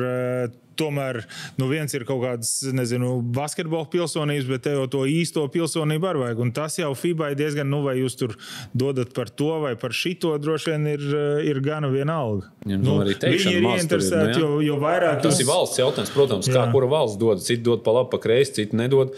FIBA pasi ir, spēlē. Jā, tas ir risks. Es atkal domāju, ja tu domā nevis tikai par šodienu, piemēram, tā kā es neatceros, kā te parādījās tur tas, nezinu, cik tur oficiāli, neoficiāli par kaut kādu tur Mike James, tur tagad vēl kaut ko, būtu tagad. Tas bija pirms pasaules kausa, tas nebija, Tas bija pirms pasaules kausa, pareizi. Tad Žagars būtu Fenerbahčē tagad, ja mums, piemēram, būtu nospēlējis kaut kāds amerikāns 25 minūtes pasaules kausa spēle. Žagaram noteikti nebūtu pasaules kausa rekords. Viņam nebūtu pasaules kausa rekords, viņš nebūtu sev tā parādījis, viņš nebūtu dabūjis uzreiz to līgumu ar Fenerbahču un pēc tam nospēlējis tur tajos vilkos un pēc tam Eirolīgā. Mēs jau paši sev nogriezt. Kas zina, varbūt Žagars nebūtu Fenerā, viņš būtu NBA, viņš būtu tik daudz ar Maiku Džeimsu trenējies, tik labāks palicis treniņos. Fantazēsim, jā. Nē, tas nozīmē, ka tu noņem vietējiem, tu noņem iespēju vietējiem. ja mums, piemēram, pēkšņi Latvijā būs tāda situācija, ka būs tikai 11 basketbolisti, bet tev pieteikumā jāraksta 12, un tu nevari ar uguni atrast, ja, un, teiksim, ja jūs varēsiet dabūt labāku, tur naturalizēt nekā es, kurš varētu iet, tad varbūt tās. Vēl paskatoties no citas skatu punkta, šobrīd, principā, ir tāda, mēs tā kā basketbola vidu, man liekas, esam nonākuši pie tā secinājuma, mēs nenaturalizējam, mums to nevajag, mēs to nedaram pieaugušo valsts vienībā. Bet, mēs tā kā spēlējam spēli, paši sev nedaudz žaujot kājā, neizmantojot pilnos spēles noteikumus. Tieši tā, jo citi to dara. Un tad šajā te spēlē man parasti ir vēl tad nākamais jautājums no treneri. Tas ir arī labs temats. Šitais man patīk pagaidi. Ja mums spēlētāji tikai vietējā, kāpēc treneris var būt ārzemnieks? Gunts. Šito mēs Nē, skaidrs, ka tas ir tā un forši būtu, ja mums būtu. Es teiksim, vēl ar vienu, bet atkal varbūt, kad neviens vietējais, kāds varbūt tur, neatbalsta. Piemēram, man pavisam nesen mēs tā arī bija ar ģenerālu sarunu, viņš saka, arī pat Jānis Gailīs, tā kā bija otrs tā kā kandidāts. Viņam arī varbūt ir cita tā kaut kāda, kā saka, vīzija par to savu karjeru, un varbūt, ja tā iedziļinās, nav nemaz tik viegli. Viņš arī bija pie jums te podkāstā, man liekas, ar Edgars Jaunu par to runāju, kad nav tik viegli apvienot. Tas it kā no malas liekas, tur atnāca, bet tas nozīmē, ka es nezinu, cik maksā Latvijas valsts vienības, teiksim, galvenajam trenerim, ja, un vai tas, teiksim, ja tu, nezinu, tur esi uz vienu ciklu, tā kā uz tiem 4 gadiem, vai tas tev tīri finansiāli atmaksājās, un kas ir pēc tam, ja tas cikls tev ir neveiksmīgs, ja varbūt tās pirms kaut kādiem 5-6 gadiem, kad Eirolīgas spēlētāji nevarēja spēlēt, tad tu apmēram uz to logu atbrauc, tu jau tāds bišķi jau saprot, ka tev ir otrais sastāvs, baigi daudz neko ar viņu tur tā neparādīsi, tu sevi tā kā parādīt nevari, teiksim, tādas izaugsmas iespējas kaut kādā zināmā mērā nav, bet atkal varbūt, ka tas ir tāds, jāpadara tā pozīcija, lai viņi ir varbūt tās tik. Tā kā, Spānijā, tā kā Skarjola strādā tikai ar izlasi. Tā izstās, tagad ar Reāls. Tagad ar Reāli, jā, bet viņš nebūs arī Spānijas izlases, tā kā galvenais treneris vairāk, jā. Un varbūt Jānis jau bija, Jānis acīm redzot bija nonācis pie secinājuma, ka izlases samats ir tas, ko viņš grib, viņš jau gāja, viņš prezentēja, viņš tā kā, jā, viņš jau kandidēja. Bet tu saki savādāk, te nav vairāk, atrodiet man, ja tiešām Latvijā nav neviens labāks treneris par mani, tad varat ņemt ārzemnieku. Nē, zin kā, jā, to treneru tur varbūt spēlē tik mazāk kaut kā redzi. Pēc būtības skaties, ir divas tādas lietas. To basketbolu var spēlēt arī bez treneru. Tā pavisam rupi runājot. Atnāk džeku un spēlē. Tā, vissvarīgākais basketbolā ir spēlētājs. Tad ir varbūt tās treneris. Un pat ne, varbūt, pat bez tiesneša var spēlēt. Ja mēs tā godīgi vienojamies, protams, es jau nesaku, ka tagad augstākā līmeņa mačos nevajag tiesnes. Tā absurds, bet spēle var notikt arī tad, ja nav tiesnes. Spēle nevar notikt, ja nav spēlētāji. Spēlētājs ir tas, uz ko nāk cilvēks skatīties. Es nezinu, kādam tev tiesneša darba fanātam ir jābūt, lai nāktu uz to spēli, skatīties, kā tiesā tiesneši. Tas ir vēl viena tāda lieta, ka man tracina, noliekiet to savu ego malā. Tāpēc jums arī formas ir pelēkas. Jums nevienam uz jums nav jāskatās, un nevienam tam tiesnesim nav jārāda savs ego, kaut kādu tur piezīmi jāparāda, vai tur kaut kādu žestu tur jāparāda, jānoliek spēlētājs pie vietas, vai jāizmet spēlētājs ārā. Dari to savu, es te varbūt rupi izklausīšos, pelēko darbu, kur jau pēc būtības jau ir, jo tas tiesnesis ir nemanāmāks, jo viņš ir labāks tiesnesis. Vislabākie tiesneši ir tie, kurus mēs ar nerunā, neatceramies. Žanru nav mēs atceramies. Bet uz spēlētājiem nāk skatīties, un es domāju, ka ļoti reti nāk, es nezinu, kurš nāk skatīties uz treneriem. Vidējais skatītājs nenāk. Varbūt nāk tur treneris skatīties, pamācīsies no tā trenera vai vēl kaut ko. Sieva ģimene, jā, tas ir tā. Arī tam tiesnesim, tiesās tas tiesnesis to spēli, un atnāks, protams, viņu tur vecāki vai sieva vai rādi. Bērni varbūt pat nenāks, tāpēc, ka, varbūt nav jādzird, ko par viņu runā. Tas tādā ziņā, es neko sliktu negribu teikt, ja tas ir, tādā ziņā cepuri nost un kaut kādā ziņā pat nepateicīgs darbs. Atkal, ja tu būsi labi nostrādājis, pat tevi nerunās, un ja tu būsi kaut ko slikti izdarījis, ka tev tur noēdīs tur līdz pēdējām pānskām, bet jums neviens nav ar varu to līdz darīt, jūs to esat izvēlējušies, bet saprotiet, kuri jūs esat tajā, jūs neesat galvenie aktieri. Nevienam negribās jūs redzēt. Vienīgais varbūt kādam gribās viņam sev parādīt, bet tad jūs neesat īsto profesiju izvēlējušies. Es gan no tāda no nozīmīguma viedokļa kaut kur tev nepiekritīšu tajā, ka ir sevišķi tās augsta līmeņa spēlē, un kur ir tik daudz visa kā tēlošanas, asumi, un tas jau ir tieši tā tiesneša rokās, vai viņš nokontrolēs, un būs tas psihologs, kurš ļaus spēlēt basketbolu, vai arī ļaus, kad aiziet tagad uz kaut kādu... Tur es pilnīgi piekrītu, bet padomā, tad, kad sākās, iedomāsimies, mēs esam tagad tur 1000 kurā tur gadā, tur tajā Neizmita tajā sporta zālē, jā. Nu, ar ko sākās? Ar to, ka ienāca tiesnesis, vai ienāca treneris, vai to, ka tomēr sadalījās grupa skolnieku divās komandās un sāk spēlēt. 8-8. Jā, tu sāc spēlēt, un tad tu sāc, kaut kas, te kaut kā, zin kā, mēs nevaram kaut kā, viņš saka tā, tas saka tā, un Moška mums vajag vienu tiesnesi pa vidu, un tas ir pēc tam tikai, tas ir nākošais tajā ķēdē, nu tā, bāze ir spēlētāji, nu tā, tas ir tas mans points, un kādreiz ir tā, ka, nu, kaut kur tu skaties, un tur, zin kā, tas tiesnesis ir bišķi grib būt lielāks tajā laukumā nekā, nu tā kā. Klau, par jums, vīri, nu jums tagad nāk čempionāts, tas ir tā kā otrie Ziemassvētki, ko jūs gaidat, jeb tomēr pāds baigi būs jārauj, un nu mēs tagad šeit būsim parunājuši aptuveni vienu basketbola spēli, varbūt pat bišķi mazāk, bet jums būs 2 dienā jānokomentē, kā ir. Kas zina, varbūt kādreiz 3, visādi var gadīties. Nu tad čempionāta laikā netraucēt jūs labāk ar zvaniem, jo runāt vairs toči negribās, ja kaut ko komunicēt tikai izziņās. Nē, nu tas ir laiks pie virpes. Nu tā, nu tas būs 20, nu cik tu būs nomodā, tik pa lielam būs basketbols. Īsti jau vismaz manā ikdienā nekam citam ārpus Eiropas čempionāta, vai tā būtu spēļu komentēšana, vai tas būtu kaut kas iekš TV3 vai iekš Star FM, vai arī iekš, starp citu, Face-Off kanālā mums arī būs raidījums. Mēs tik oriģināli nosaukumu izdomājām. Tip-Off. Un tur mums aizk vietā būs Gunters. Tagad tas mums arī vēl strādāsim, jā, daudz. Bet, nu, tas jau ir tāds, nu, tādā, zin kā, visu sezonu varbūt tu tādā režīmā, nu, tā kā nevarētu nostrādāt, jo, zin kā, kad tu, teiksim, sezonā komentē, tad, nu, arī ir jāatrod tāds, es domāju, katram tas varbūt ir savs, nu, tāds skaits tev ir jāatrod, nu, tāds ritms, cik tev ir ok spēles, teiksim, nedēļā nospēlēt. Nu, piemēram, varbūt viena spēle, nu, bišķiņ tā kā pa maz, zin kā, liekas, tu tā varbūt izēji tā kā no ritma ārā, un tad, bet, nu, citreiz atkal ir tā kā sanāk, tā kā 5 dienas kādreiz tur pēc kārtas, ja tur ir kaut kāds tās Eirolīgas garās nedēļas, un tad ir tāds, nu, jā, jau bišķi pa daudz, bet, nu, teiksim, tās pasaules kausa mums bija 2 nedēļas, un principā tā arī bija 2 spēles pa dienu. Pasaules kausā mēs vienu dienu paprasījām brīvu. Tad, kad mēs pārlidojām no Džakartas uz Manilu, bija pirmā 8. fināla diena. Jā. Un mēs bijām ielidojuši kaut kādos 6, nu visu nakti mēs pavadījām. Es pat nezinu, mēs prasījām, mums vienkārši tā piešķīri, jā. Mēs tā, jā.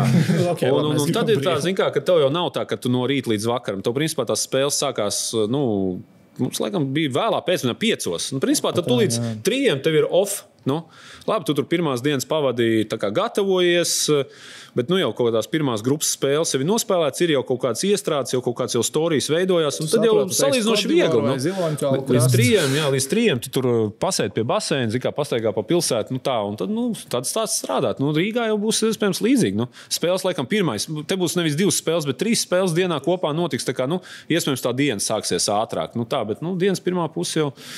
Bet, nu, gatavošanās pirmoreiz tikai gatavojaties, kad ir tā komanda, ja 3. reizi jau viņi komentējat, vienalga kaut ko vēl paskatāties, pameklēt. Ne, no, tad ir tās aktualitātes, kas ir čempionāts. Jā, tad nāk klāt jau iepriekšējo spēļu rezultāti, tur kaut kas tam līdzīgs, bet, nu, tā pirms tās pirmajām spēlēm, nu, tur izēja tā kā, nu, man personīgi ir, es nezinu, ja tā, Kaspars tagad tur 2007. gadu kaut ko, es nezinu, kur viņš to, vai viņš ir tagad tēlo, vai ko viņš ir kaut kur pierakstījis notos un tā, bet viņš tos faktus atcerās.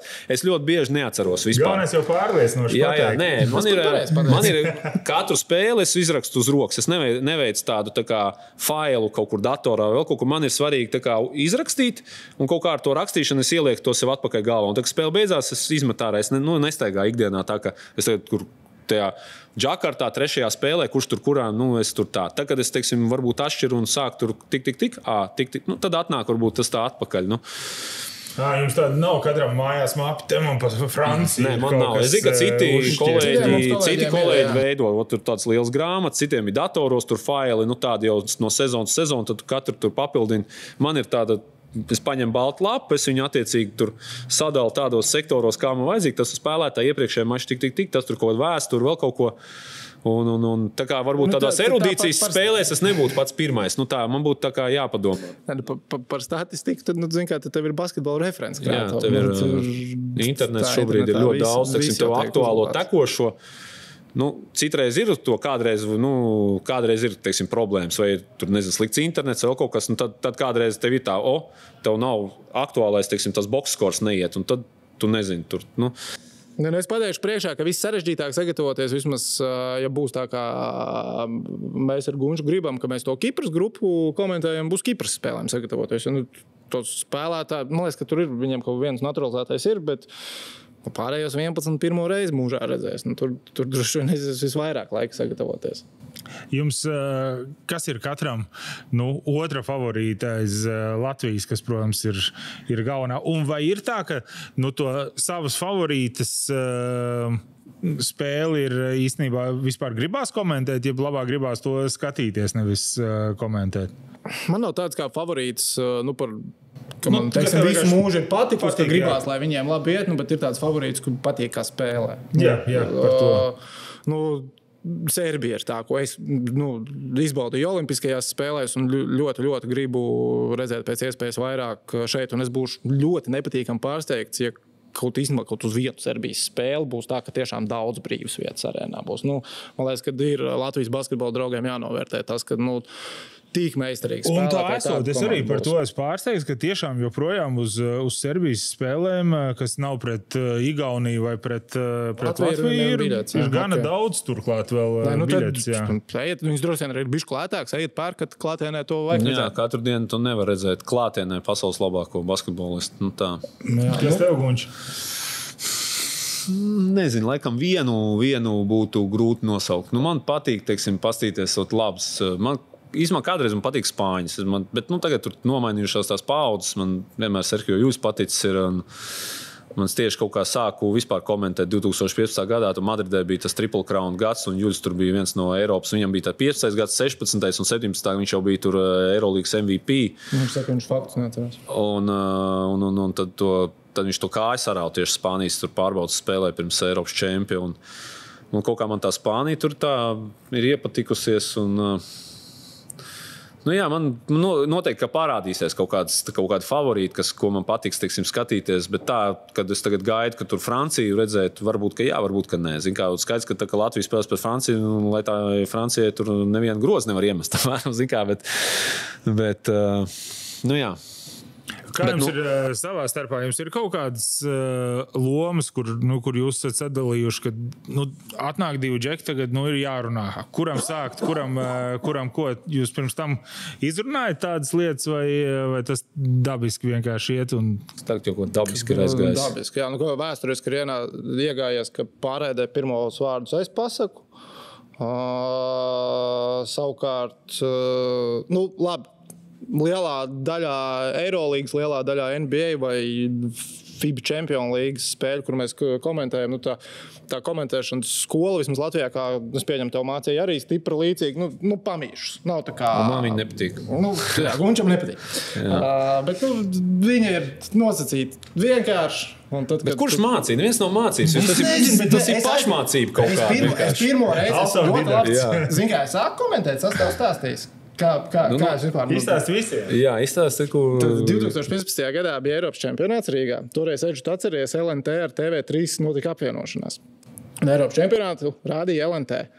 Tika pieņems tāds lēmums, ka Latvijas spēles rādīs LNT. Jā, kaut kā tā bija. Un Toms Circens, tā laika, tad laikam saucās Viesats Sport Baltika. Jā, tur tie nosaukumi daudz mainījušies. Tas, kas tagad ir GO3 Sport, bija priekšnieks. Tad ir priekšnieks tagad. Un tika pieņemts lēmums, ja mēs rādām PLNT vai kaut kādu LNT personību kadrā, kas intervijas ņems. Toreiz sēdējām es, tu, Traubis, Lauris, un viņš šito izstāst. Viņš prasa, kurš no jums grib, jūs tur visi. Es varētu, jā. Un tad ņem tās intervijas. Pirms spēles, puslaikā, pēc spēles laikam. Un kaut kā ar Circenu runājot, vārds pa vārdam, viņš prasa, Basīts tā kā patīk. Es saku, jā, patīk, komentēt gribu. Pamēģināt kādreiz. Spēlējis es? Jā, protams, LJBL čempions bija D2 vecuma grupā. Un viņš saka, jā, tad varētu kaut kad pamēģināt. Es, jā, ar lielāko prieku. Un īstā saruna tā arī beidzās. Beidzās Eiropas čemps, sākās Eirolīgas sezona. Zeps man zvana piekdienas vakarā. Čau, ko dari, kur es? Es burgārs iesēžam. Mums pēc 5 minūtēm spēle sākās. Ko? Mēs komentējam spēli ar tevi pēc 5 minūtēm Dzelzavas ielā. Es laikam nebūšu. Viņš, labi. Viņš nomet, es tur zvanu Circenim, saku, man bija jākomentē. Viņš, jā, es tev aizmiršu pateikt, es tev ieliku, es tev aizsūtīšu Excel failu, ja tur ir komentētāji grafiks, tu tur skaties. Jā, mēs taču runājam, tu teici, ka gribētu komentēt. Jā, bet es tev aizmiršu pateikt. Un tad tā es sāku komentēt. Un tad, kad es pirmo reizi aizgāju ar Raimondu, tas bija tas, ko man Raimonds pateica. Ja viena komanda uzbrukumā, es runāju. Ja otra komanda uzbrukumā, tu runāji. Es tev pateikšu noslēmumu, kāpēc tā ir. Tāpēc ka tad tu gatavoties spēlē vienu komandu tikai skaties. Tas jau mainās. Tas tā īsti nestrādā, jo šitā taktika pamainās spēles laikā. Pēc tam pie viņas atgriežās. Es zinu, ka mēs to arī esam darījuši, bet man, teiksim, tādā ziņā mūsu tajā pārī labāk patīk, ka Kaspars viņš vairāk tas play-by-play. Un tad es tur bišķi varbūt iedot kaut kādu koloru vai kaut kādu, teiksim. Jo Gunči saprot, ka pēc tās lietas notiek laukumā. Un tad kādreiz, kad ir kaut kādas tās dienas, nezinu, kādreiz mums tur sanāk samainīts, vai Kaspars netiek, vai es netiek, es pat nezinu, man liekas, ka nevienam no mums tas, komentēšana nav pamat darbs, viss ir kaut kādās citās lietās, un tu netiec kādreiz. Tomēr mājas pelnīt. Jā, nevis tikai.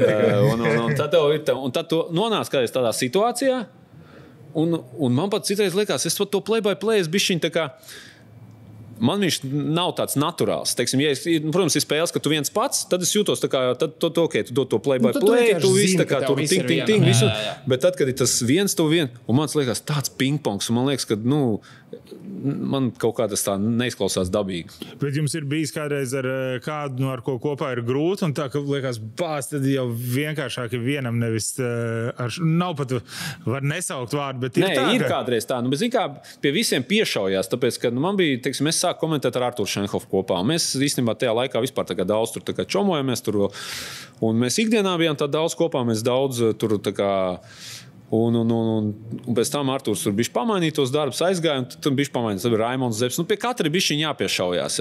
Vienīgais, laikam, ar ko es neesmu komentējis kopā, ar leģendāro Madaru Bergmanu. Man vienīgais no šī brīža Gotrīs sporta basketbola komentētājiem, ar ko es neesmu komentējis, ir Madars. Jā, tā kā pie Madara mēs vēl neesam izpelnījušies, zin kā, ka mūs noliktu, ka mūs tiktu tā kā samainīt. Pie katra bišķiņ jāpiešaujās. Ir citiem varbūt ir vieglāk, ar citiem otrāk. Tā kā varbūt, ka tev vienu spēli iemet, un tad tu ar viņu tā kā, nezinu, pēc pusgada vai kaut kad, tur varbūt vienreiz sezonā, divreiz. Tad, kādreiz varbūt tev tā liekas, varbūt vieglāk ir arī vienam pašam. Tāpēc, ka tas tiešām, es domāju, ne tikai es tā saku, iespējams arī otram kolēģim nav tikpat viegli tā kā ar maniem. Viņš varbūt gaida, kad es tagad to ping-pong sākšu, un es tur, klusēju. Mums tam maksā vienādā, viņš nerunās, tur neko. Cik pa vārdu? Jā. Šočiks griežās, tad tu klusē, tā.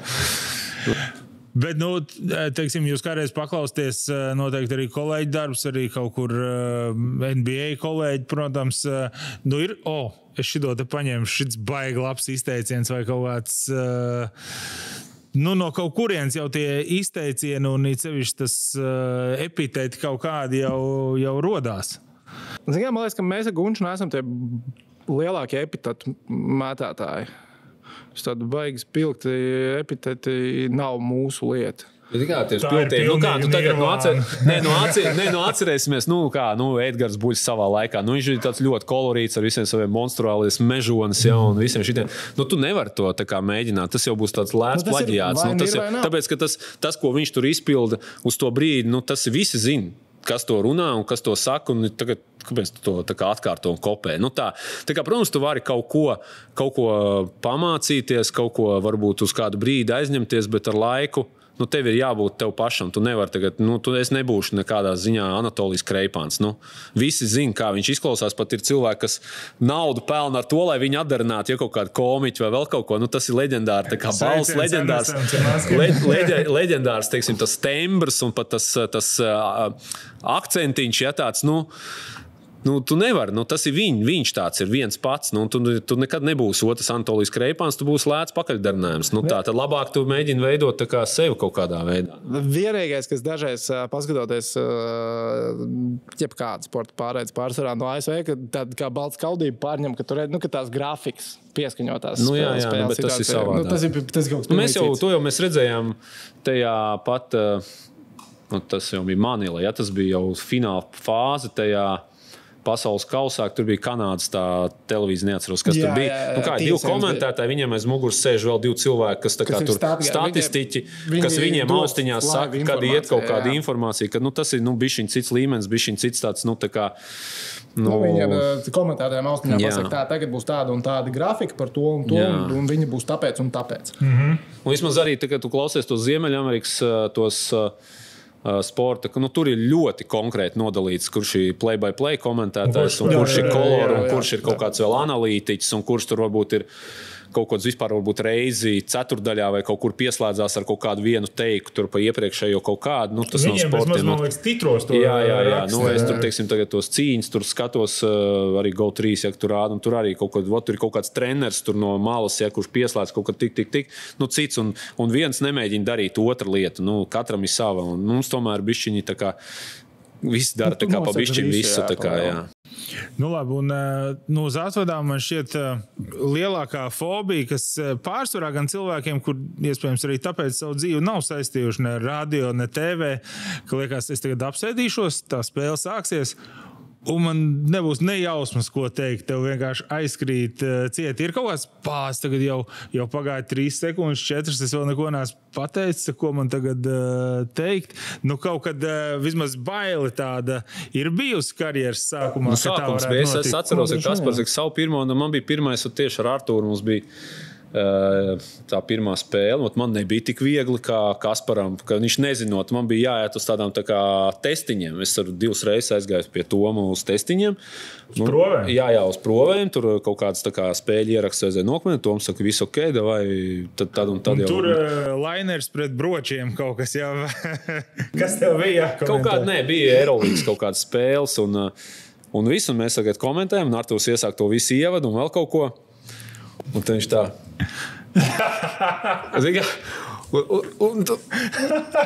Zigā, man bija tāds iesvīts un tā.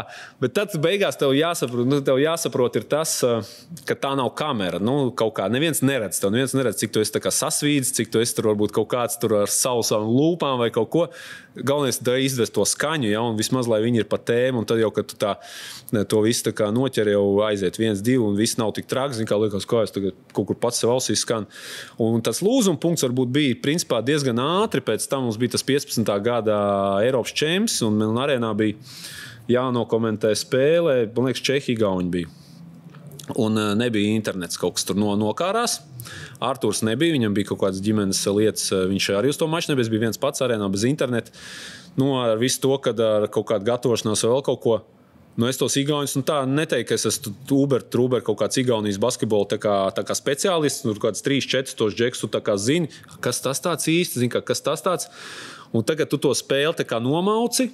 Vēl man liekas, ka nebija kaut kā es tajā spēlē nedzirdēju no režijas? Jā, no režijas. Kad es esmu gaisā, kad es neesmu gaisā. Arēnā komentējot tā citreiz tur gadās, tur kaut kā tu internetu ir bijis, tur bija kaut kāds tās pāris sezonas, kad jākomentē arēnā, tu principā zini, ka tu gan izvēl pa ķomu, kur ies un neiet kaut kas. Es, piemēram, un kad tā spēle beidzās, es saku, ja es esmu šito tā kā dabūjis gatavu, tā kā nomalcis, tad tālāk jau bija, Es arēnā, starp citu, joprojām arēnas internetam neuzticos. VF spēles, ja ir jākomentē Čempionu līgā vai Latvijas izlases spēles no arēnas, es ar datoram mobilo internetu lietu. Bet jūs skatāties uz to, kas notiek laukumā, jeb uz to, kas notiek ekrānā jums priekšā? Gan. Idejas, ka es savā galvā esmu izdomājis, ka es nevaru neskatīties ekrānā, jo to man ir mēs redzam. Jā.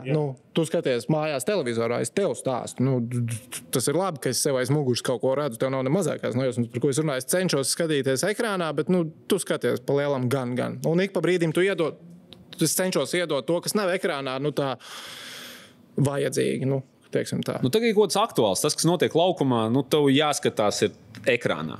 Tā kā ir kaut kāda aktuāla spēle, kas notiek, nevar būt tā, ka tur kaut kāds iet caurgam, bet tu tūlīt laukumā. Bet tas ir arī tāda lieta, pie kā ir jāpiešaujās, jo tev tā kā instinktīvi tajā zālē ir tā atmosfēra un viss, un tev gribās tā kā skatīties, it kā varbūt pār tam ekrāna maliņai, tā kā dzīvajā. Bet, varbūt, ka tur, treneri rāda un tu stāst par kaut ko, kas, tāpēc, ka tai skaņai jāsakrīt ar to, kas ir tajā bildē ekrānā. Par to tikšanu pārko, kā Gunčs stāstīja, ka viņam bija arēnā bez interneta Igaunijas spēle, man bija savukārt kaut kāda 4 gadu laikam atpakaļ bija spēle, kad es pastāstu TV3 ziņas, man dāvis skaņotājs zvana, čau, kur tu esi, Eirokausa spēle tev ir. Es nebiju ievērojis, ka man ir jākomentē viena paša Eirokausa spēle. Tu baigi retu Excel skaties, laikam. Tā nav mums izklausīties, jā. Un es saku, es tepat esmu, viņš saka, pēc 2 minūtēm ēters ir. Uzskrien augšā un Dzelzavas ielā tas internets, kad tu atver darba datoru, nav pats žiparīgākais. Tur viss tā lēnām iesilst. Tā spēle bija Lietkabelis pret Ulmas ratiofarmu. Un Ulmas ratiofarmu es redzēju visticamāk pirmoreiz mūžā tajā brīdī. Internets īsti neiet, ir tip-offs, es ieskrienu, apsēžos, ieslēdzu mikrofonu, es pastos, Lietkabelī džekus zinu, ratiofarmu. Ok, tas viens ir Kaboklo. Kas ir pārējie 4, man nav ne mazākās nojausmas. Un internets īsti neiet. Pēc numuriem. Otrais numurs. Pirmās 2-3 minūtes es tā arī nokomentēju. Nevienu, izņemot Kaboklo, nevienu tā brīža Ulmas spēlētāju nepieminot. Es novēlu jums pēc iespējas vairāk Latvijas spēles nokomentēt čempionu, lai tai pēdējā dienā jūs komentējat Latvijas spēli. Tad jau viss būs labi. Tad mēs būsim vinējuši, kā komentētāji. Paldies jums! Paldies tev! Skaidrs zināms ir mērķis un mēs uz to ejam. Mūsu soļi izšķaksta peļķis, kas gadās pa ceļam. Vārdi māc, bet vienmēr bija zināms, ka piemēri aizrauj. Tad būsim kā piemērs mēs tiem, kas dīkstāvē aizaug.